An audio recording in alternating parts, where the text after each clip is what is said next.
Hello दोस्त, मैं सुनील कुमार आप सभी का अपने यूट्यूब चैनल में स्वागत करता हूं। जैसा कि दोस्त आज अपन टॉपिक हिंदी से है और हिंदी में समास पढ़ेंगे। यहां से बिहार बोर्ड 3-4 मार्क के क्वेश्चंस पूछते हैं क्लास 10th में, उन्हीं को कवर करना है। सारी चीज़ आपको क्लास में ही याद हो जाएगी। हर एक चीज़ पे कंसंट्रेट होकर के ध्यान दीजिएगा, आपको कोई कन्फ्यूजन नहीं रहेगी। ठीक है दोस्त, चलिए वीडियो का स्टार्ट करते हैं। ध्यान से सुनिएगा। ये समास चैप्टर बहुत ही इंपॉर्टेंट चैप्टर होता है। यहाँ से 3-4 मार्क के ऑब्जेक्टिव पूछ लिए जाते हैं हर एक साल। तो चलिए दोस्त, इन्हीं को कवर करना है आज। तो देखिए, समास क्या होता है। तो समास का तात्पर्य या अर्थ होता है संक्षिप्तीकरण करना। समास का तात्पर्य या अर्थ होता है संक्षिप्तीकरण करना या शॉर्ट करना। जैसे देखिए, देवता का घर, तो देवता का घर का शॉर्ट क्या हो गया, देवघर।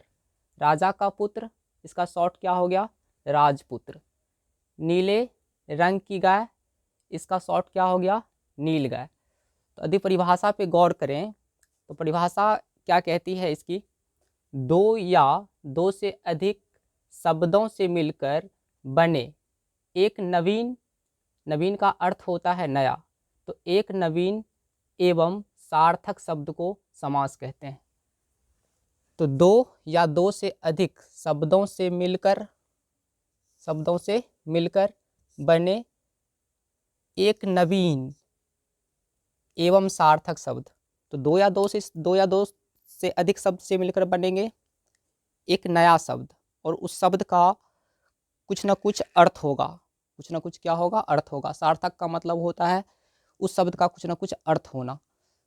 तो एक नया शब्द जिसका कुछ ना कुछ क्या हो, अर्थ हो, यानी सार्थक हो वो शब्द, तो उन्हीं शब्द को हम कहते हैं समास। उन्हीं शब्द को क्या कहते हैं दोस्त, समास कहते हैं।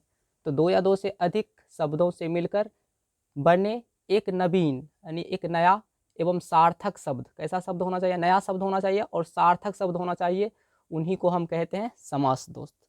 ठीक है, तो समास के प्रकार को समझने से पहले हमको समस्त पद, पूर्व पद और उत्तर पद समझना पड़ेगा और समास विग्रह समझना पड़ेगा।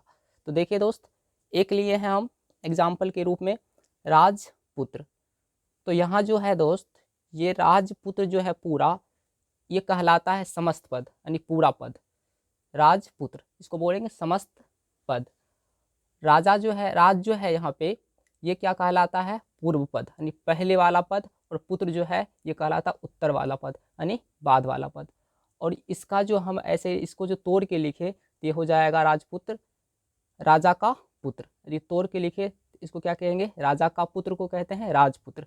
तो राजा का पुत्र क्या हो गया, समास विग्रह। इसका समास विग्रह क्या हो गया, राजा का पुत्र। तो अब समझते हैं दोस्त समास के प्रकार। समास मुख्यतः 6 प्रकार के होते हैं। कितने प्रकार के होते हैं दोस्त, 6 प्रकार के।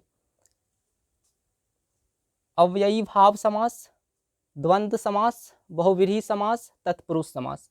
तत्पुरुष समास 2 प्रकार के होते हैं, द्विगु समास, कर्मधारय समास। अब इसको पहचानना होता है दोस्त। तो देखिए, पहचानने का कुछ ट्रिक है, उस ट्रिक को याद रखिएगा। पहचान कैसे करना है, तो पूर्व पद प्रधान। तो जिस शब्द का पूर्व पद प्रधान होगा वो शब्द अव्ययी भाव समास कहलाएगा। पूर्व पद प्रधान या अव्ययी शब्द या उपसर्ग होगा।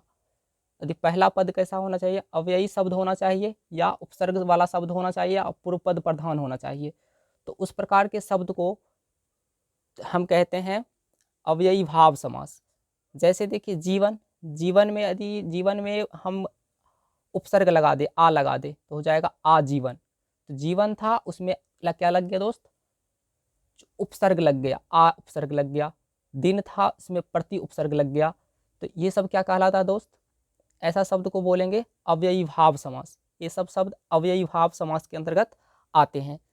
तो उपसर्ग अव्ययी शब्द जो होता है वो याद करना होता है दोस्त, हम आपको लिखाएंगे अभी।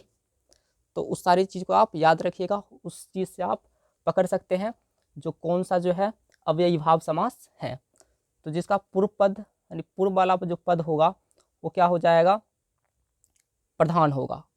पूर्व पद क्या हो जाएगा, प्रधान होगा। या अव्ययी शब्द होगा और उपसर्ग होगा, उसको हम बोलेंगे अव्ययी भाव समास। द्वंद्व समास क्या होता है? द्वंद्व समास को पहचानने का जो तरीका होता है दोस्त, वो क्या होता है, एक दूसरे का विलोम शब्द देख लीजिएगा, एक दूसरे का विलोम शब्द, एक दूसरे का कैसा होना चाहिए, विलोम होना चाहिए या पूरक होना चाहिए, तो वे शब्द कहलाते हैं द्वंद्व समास। वो शब्द क्या कहलाते हैं दोस्त? द्वंद्व समास कहलाते हैं। जैसे भाई बहन, तो भाई का जो विलोम होता है वो बहन होता है और बहन का विलोम भाई होता है। तो इस टाइप के जो शब्द होते हैं वो द्वंद्व समास कहलाते हैं। दिन और रात, तो ये देखिए दोस्त, दिन और रात कौन सा समास है? तो द्वंद्व समास है। लाभ और हानि द्वंद्व समास है। योजक चिन्ह से भी पकड़ा जाता है, लेकिन योजक चिन्ह से आपको पकड़ने में थोड़ी दिक्कत होगी। योजक चिन्ह, इसको योजक चिन्ह कहते हैं, जिसमें योजक चिन्ह लगा होता है, तो आप डायरेक्ट भी कर सकते हैं, वो द्वंद्व समास होते हैं। लेकिन कभी कभी आप फंस जाइएगा, इस शब्द पे गौर कीजिएगा तो आप कभी नहीं फंसिएगा। ठीक है दोस्त, तो जैसे देखिए यहाँ पे योजक चिन्ह नहीं लगा है, देवासुर, तो देखिए देवा, देव का क्या होता है, सुर, तो एक दूसरे का विलोम देख रहे हैं ना, तो यही इसीलिए हम इस चीज़ का यूज करेंगे, ना कि योजक चिन्ह का। योजक चिन्ह में आप गलत कर दीजिएगा, इसीलिए एक एग्जाम्पल हम ये भी लिखे हैं, दिए हैं। तो देवासुर क्या है दोस्त? तो द्वंद्व समास है। अब बहुब्रीहि समास देखिए क्या होता है। बहुब्रीहि समास पहचानेंगे कैसे? तो दोनों पद गौण होगा। गौण का मतलब होता है जो ज़्यादा महत्व वाला पद नहीं, कम महत्व वाला पद, कम महत्व वाला पद। तो दोनों पद कैसा होगा? गौण होगा। गौण का मतलब होता है जो कम महत्व वाला, कम महत्व वाला।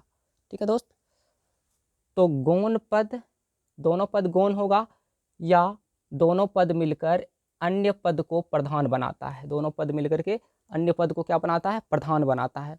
जैसे दशानन, तो दशानन का जो है ना, दशानन किसको कहते हैं? अन्य पद को प्रधान ये बना रहा है। दशानन का अन्य जो नाम होता है वो होता है रावण। रावण का होता है, रावण को हम बोलते हैं दशानन, तो दशानन रावण का नाम होता है।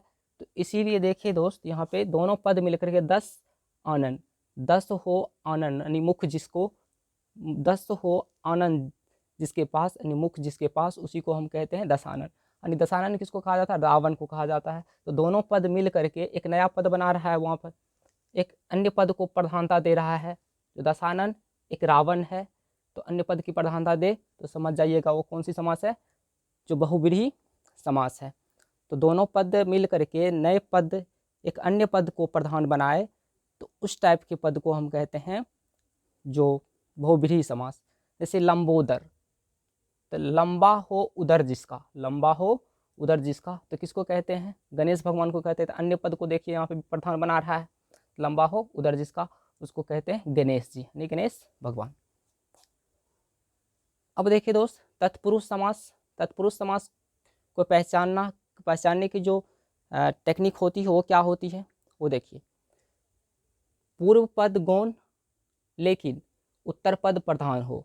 पूर्व पद तो गौण होगा, जो उस शब्द में, जिस शब्द में पूर्व पद गौण होगा और उत्तर पद प्रधान होगा। गौण का मतलब जो कम महत्व वाला शब्द, कम महत्व वाला शब्द, और उत्तर पद का मतलब होता है, उत्तर पद प्रधान का मतलब होता है ज़्यादा महत्व वाला पद। उत्तर पद बाद वाला पद ज़्यादा महत्व वाला पद होगा और पूर्व पद उतना महत्व वाला पद नहीं होगा।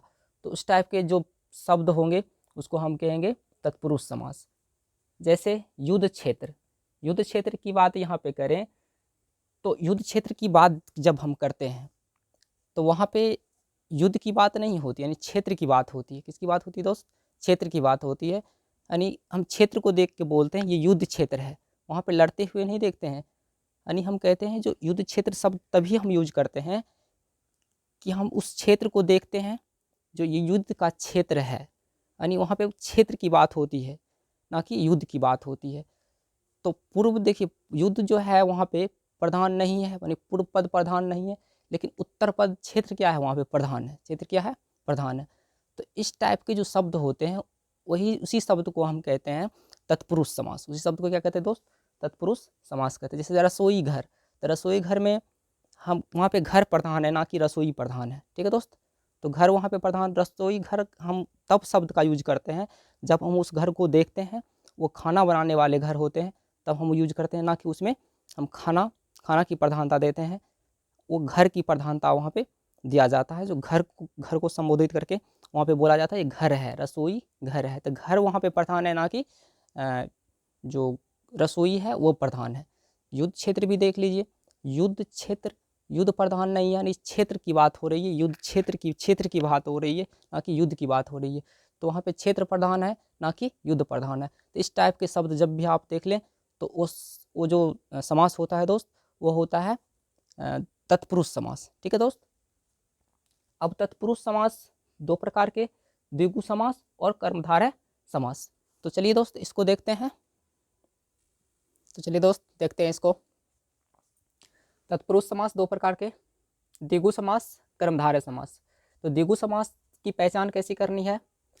तो देखिए दोस्त, तो जिसमें क्या हो दोस्त, जिसमें संख्या हो, जैसे चतुर्भुज, त्रिलोक, त्रिभुज, त्रिलोक, चतुर्भुज।